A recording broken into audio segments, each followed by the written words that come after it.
भक्तवत्सल भगवान के जिनके भी अवतार है, सभी शाश्वत सुख के समुद्र है। उनके नाम, रूप, लीला आदि का अर्थ और नहीं है। जीव का उद्धार करने के लिए अवतार लेकर भगवान लीलाओं का विस्तार करते हैं।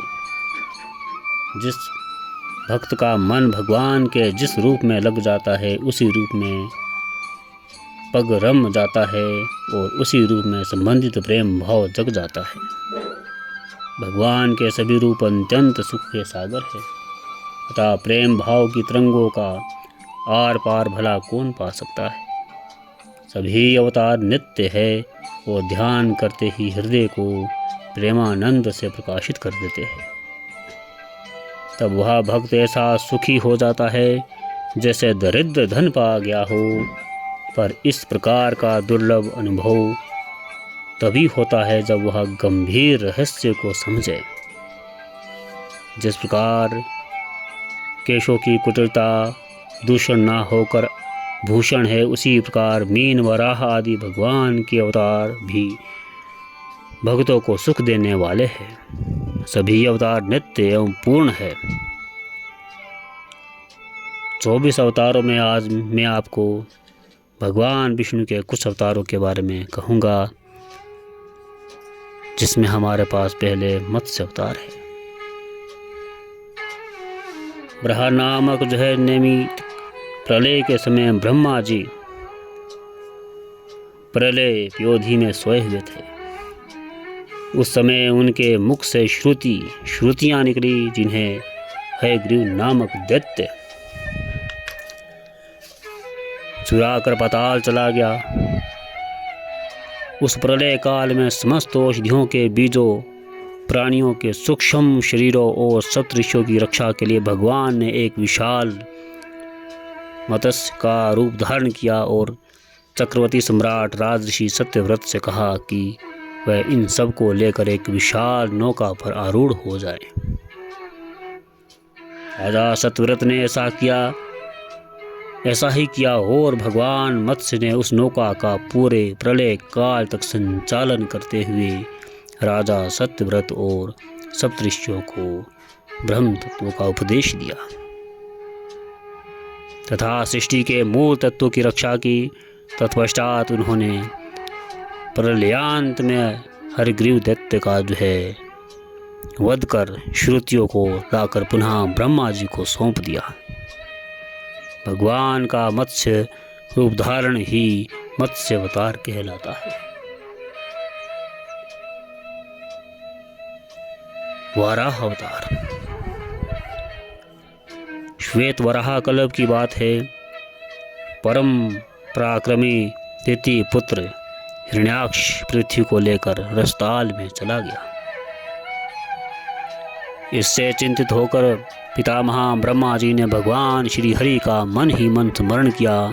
स्मरण करते ही भगवान उनके नासा छिद्र से वराह शिशु के रूप में निकल पड़े और देखते ही देखते उन्होंने विशाल पर्वताकार श्वेत वराह का रूप धारण कर लिया। समुद्र के जल में प्रवेश किया और रसताल से पृथ्वी लाने लगे। यह देखकर हिरण्याक्ष क्रुद्ध हो गया और लेकर उनसे युद्ध करने लगा, परंतु उन वराह रूपधारी श्री हरि ने उसे लीला पूर्वक जो है कर प्रहार से ही मार डाला और पृथ्वी को पुनः प्रतिष्ठित कर दिया। कच्छप अवतार।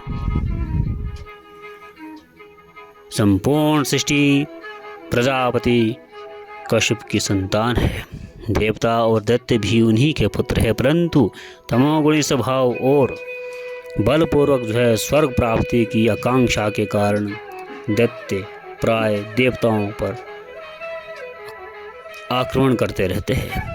इन युद्धों में विजय श्री कभी देवताओं का तो कभी दैत्य का वर्ण करती थी।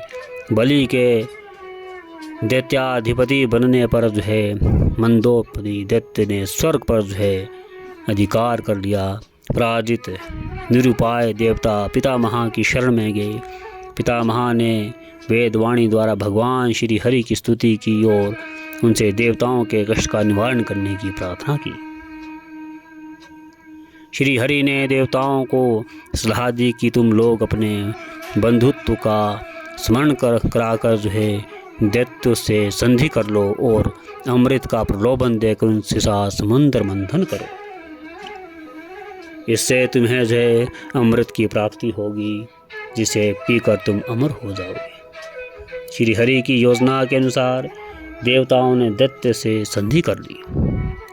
अमृतपान लिए वे भी समुद्र मंथन हेतु तैयार हो गए। नागराज वासुकी ने नेति और मंदराचल ने जो है मथानी बनना स्वीकार कर लिया। जब समुद्र मंथन प्रारंभ हुआ तो आधारहीन मंदराचल समुद्र में डूबने लगा। यह देखकर भगवान श्री हरि ने 1,00,000 योजन विस्तृत पीठ वाले कच्छप का रूप धारण किया और मंदारगिरी को अपने पीठ पर धारण कर समुद्र मंथन का कार्य सुचारू रूप से संपादित किया। इस प्रकार देवताओं के हित के लिए उन्हें परम प्रभु ने कच्छप अवतार लिया। आगे हम श्री नरसिंह अवतार के बारे में आपको बताते हैं। वैकुंठ लोक में भगवान श्री हरि के जय विजय नामक 2 पार्षद थे। एक बार उन्होंने अभद्रतापूर्ण है सनकादिक मुनियों को श्री हरि के धाम से जाने से रोक दिया।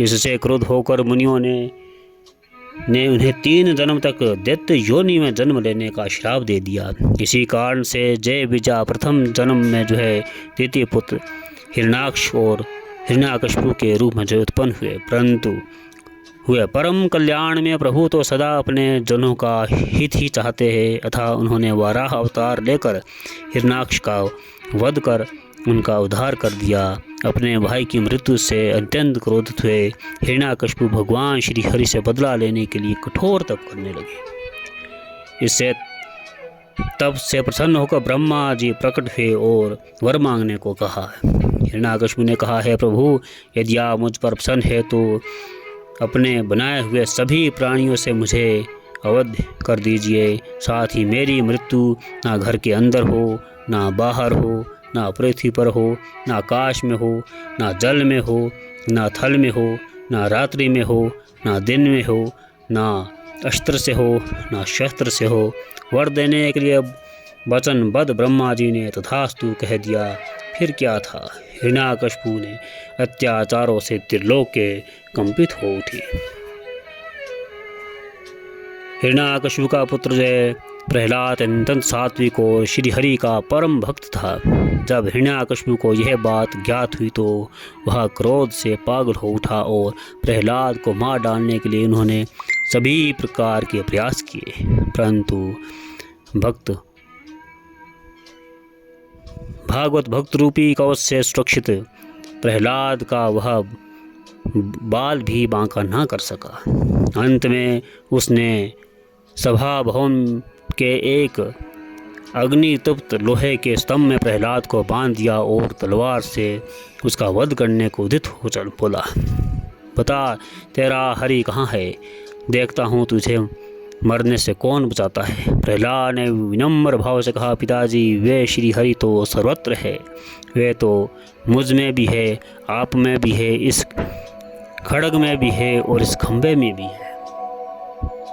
प्रहलाद की बातें सुनकर हिरण्याकशिपु क्रोध से पागल हो उठा और सिंहासन से कूदकर उसने उस खंभे पर जो है गुस्से से प्रहार किया। ठीक उसी समय उस खंभे से जो फटने से जैसे भयंकर गर्जना हुई और ब्रह्मा जी तरह अपने भक्त प्रहलाद की वाणी को सत्य करने और जड़ चेतन सर्वत्र अपनी व्यापता सिद्ध करने के लिए भगवान श्री हरि उस खंभे से नरसिंह रूप में प्रकट हो गए। उनका आधा शरीर सिंह का जैसा और आधा शरीर मनुष्य शरीर का था। उसी नरसिंह रूप ने उन्होंने हिरण्याकशिपु को पकड़ लिया और सभा भवन की दहली पर ले जाकर उसे अपनी जगह पर गिरा लिया और सायंकाल अपने भद्र दृश्य नखों से उसका हृदय फाड़कर मार डाला। वामन अवतार। पूर्व काल की बात है, देवताओं और दैत्यों में युद्ध हुआ जिसमें देवगण पराजित हो गए और दैत्यों ने जो है स्वर्ग पर अधिकार कर लिया।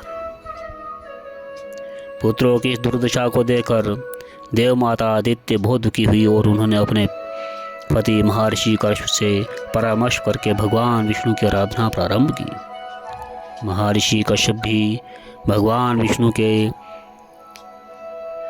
प्रति गहन तपस्या से लीन हो गए। इस दंपति की आराधना से प्रसन्न हो भगवान विष्णु ने उन्हें दर्शन दिए और वर मांगने को कहा। देव माता अदिति ने कहा, प्रभु, मेरे पुत्र का राज्य और यज्ञ भाग पुनः उसके प्राप्त हो जाए। कश्यप जी ने कहा, हे प्रभु, आप इंद्र के छोटे भाई उपेंद्र बनकर जो है शत्रुओं से उनकी रक्षा करें। और भगवान ने तथास्तु कहकर दोनों की इच्छा पूरी करने का वचन दिया।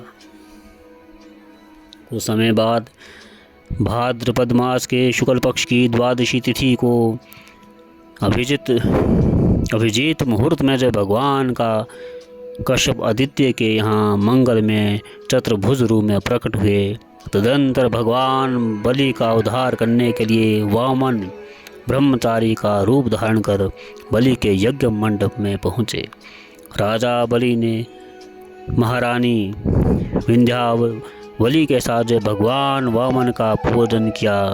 वामन भगवान ने कहा, राजन, अग्निहोत्र के लिए मुझे मेरे पग से केवल 3 पग भूमि दे दीजिए और मुझे कुछ नहीं चाहिए। भगवान की बात सुनकर बलि ने हंसते हुए कहा, अच्छी बात है, जितनी तुम्हारी इच्छा हो उतना ले लो।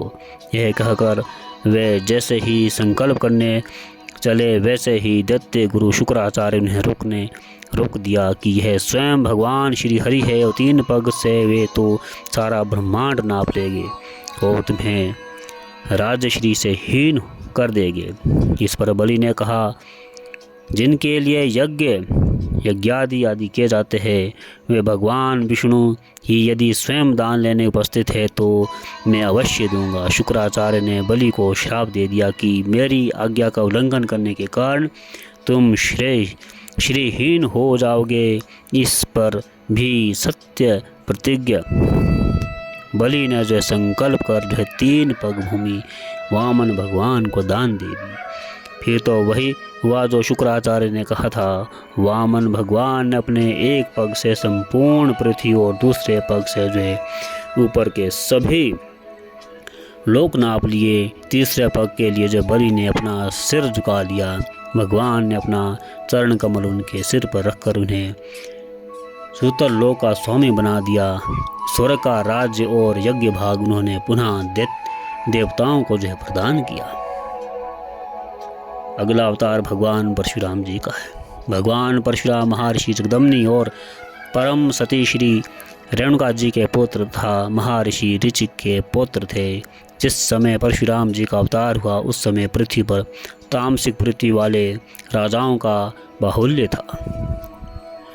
उन्हें में से एक कार्तिवीर्य अर्जुन ने अपने पिता जगदम्नि का वध कर दिया था, जिससे क्रुद्ध होकर उन्होंने जो है 21 बार पृथ्वी को क्षत्रिय राजाओं से रहित कर संपूर्ण पृथ्वी कश्यप जी को दान कर दी। वो स्वयं तपस्या करने महेंद्राचल पर चले गए। भगवान शिव के दिए अमोघ परशु परसे से को धारण करने के कारण का नाम परशुराम पड़ा था। भगवान श्री राम अवतार। श्री भगवान के प्रिय पार्षद जय विजय का सनकादिक मुनियों के श्राप से 3 जन्म असुर कुल में होना था और परम कल्याण करुणा में भगवान को उनका उद्धार करना था। अतः जब वे हिरण्याकश्यपु हुए तो भगवान ने वाराह और नरसिंह अवतार लिए उनका उद्धार किया। इनके बाद वे ही दोनों रावण और कुंभकर्ण के रूप में उत्पन्न हुए। अतः प्रभु ने श्री राम रूप में अवतार लेकर उनका उद्धार किया। इस अवतार की एक अन्य पृष्ठभूमि के रूप में जब भगवान का मनु शतरूपा को उनका पुत्र बनने का वरदान देना भी है। मनु शतरूपा दूसरे जन्म में अयोध्या के राजा दशरथ और महारानी कौशल्या हुई और परब्रह्म परमात्मा ने उनके यहाँ